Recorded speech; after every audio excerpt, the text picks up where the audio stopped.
Greetings to you, wherever you're watching this from. How are you doing at this time where there is riot and unrest in some parts of the nations of the world? Hope you are well, hope you are keeping safe, hope you are doing fine. So very quickly, I would like us to address the president's speech, President Bola Ahmed Tinubu's speech regarding the ongoing protest in Nigeria. So let us listen to the speech, then I'll tell you my opinion about it. Turmoil, our violent protests unleashed in some of our states. Notably, among the protesters were young Nigerians who desired a better and more progressive country where their dreams, hope, and personal aspiration will be fulfilled. I am especially pained by the loss of life Jigawa, Kano, Kaduna, and other states, the destruction of facilities in some states, and the wanton looting of supermarkets and shops, contrary to the promise of protest organizers that the protest will be peaceful across the country. The destruction of properties set us back as a nation, as scarce resources will be again used to restore. I commiserate with the families and relations of those who have died in the protest. We must stop further bloodshed, violence, and destruction. As the president of this country, I must ensure public order in line with the constitutional oath to protect the lives and property of every citizen. Our government will not stand idly by and allow a few political agenda to tear this nation apart. Under the circumstances, I hereby enjoin protesters and the organizers to suspend any further protest and create room for dialogue, which I have always acceded to at the slightest opportunity. Nigeria requires all hands on deck and it owes all, regardless of age, party, religion, or other divides, to work together, reshaping our destiny. So, what I would like to say, first of all, I would like to appreciate the president for at least coming out to address the people.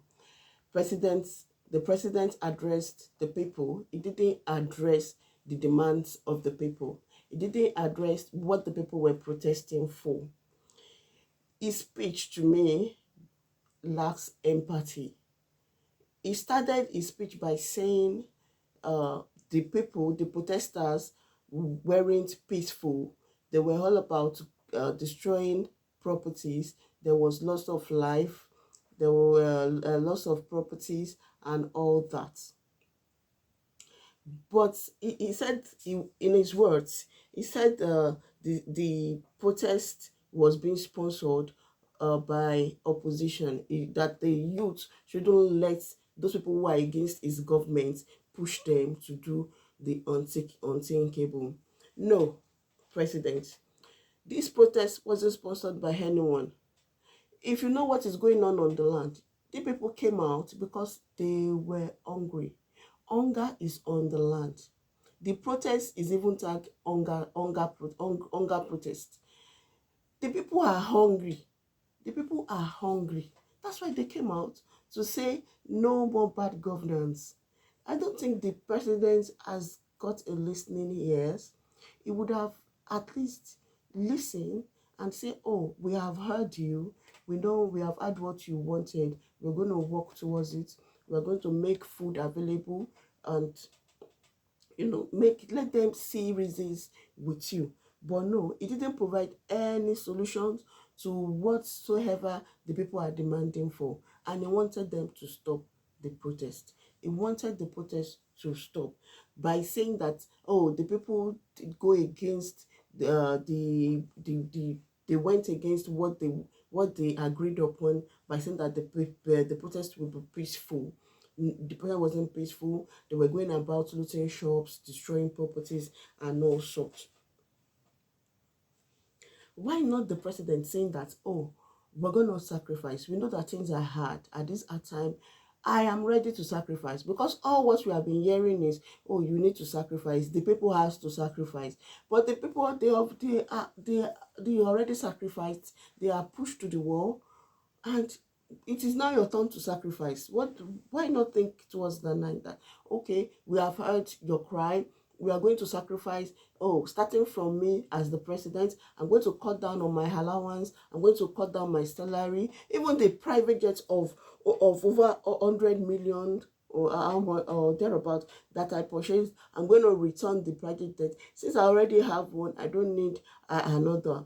Even the president is building a house for the vice president, the already completed house for the vice president. Why not say, oh, the ministers, they are going to cut down on their allocations, so they're going to sacrifice from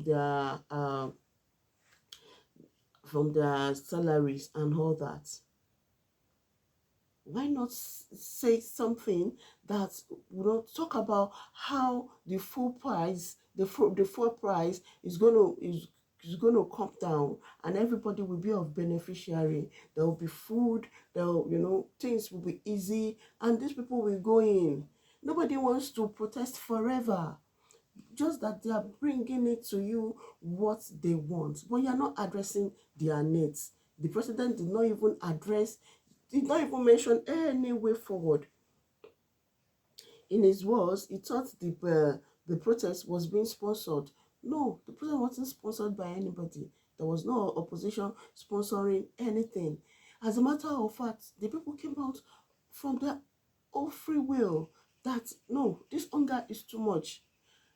The hunger is too much. What you can get with 30,000 naira before, you can't get it now. If you have, recently they agree with he increased the salary to 70,000 naira, and they forgot that the purchasing power is dropped. The purchasing power of the value of that money is no longer there. What you can purchase with 1,000 naira before, you can't do it now. So it's literally like amounting to nothing. It's amounting to nothing. Like, the people are hungry. That's why they are out on the street to protest. People are hungry. That is the basic thing. Hunger is on the land. Why not address how you are going to solve that hunger? How you are going to bring the price of rice down? What you are doing? Okay, you said you're providing incentives to farmers to help them with their production. But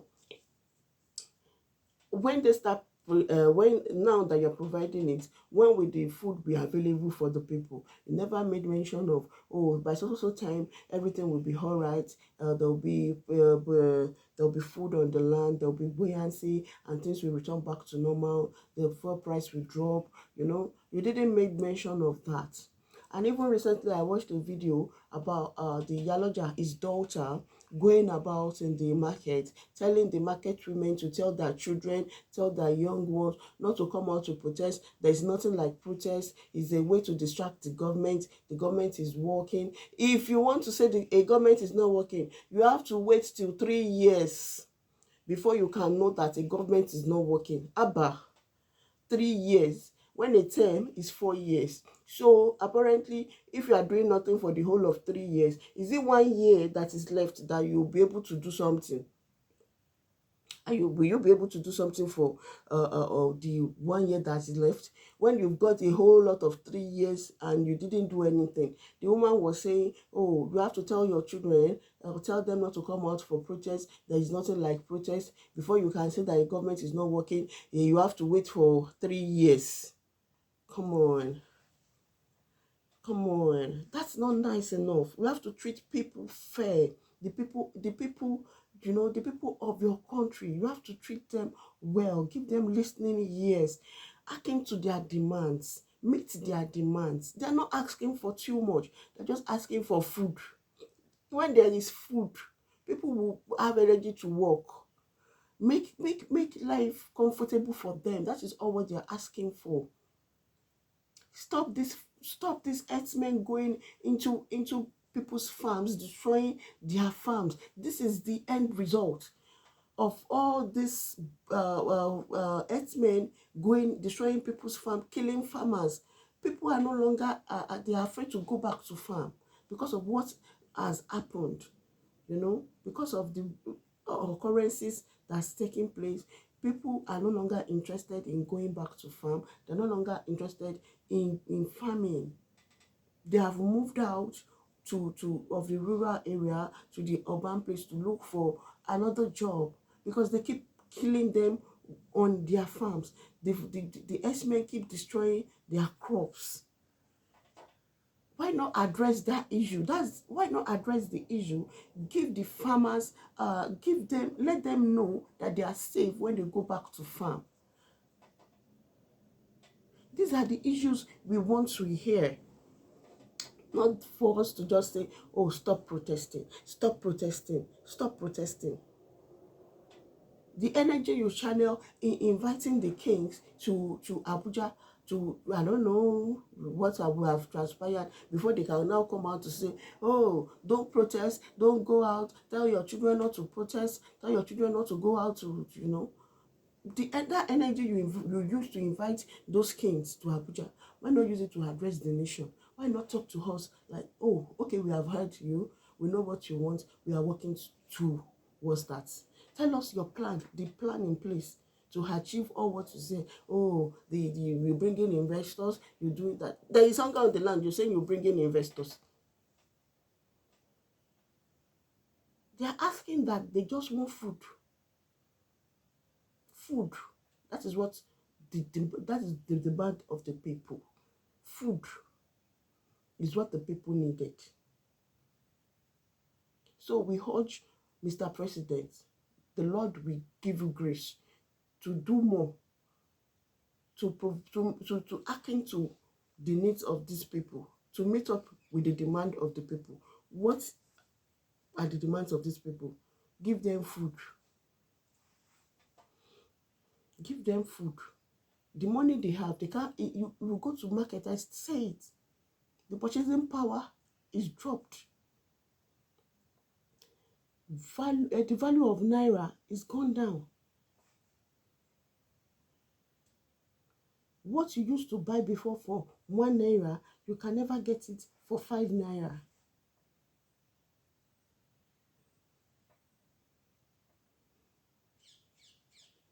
Why not say, oh, okay, I'm going to sacrifice. As the number one citizen, I'm going to sacrifice. You just got a private jet of free cents.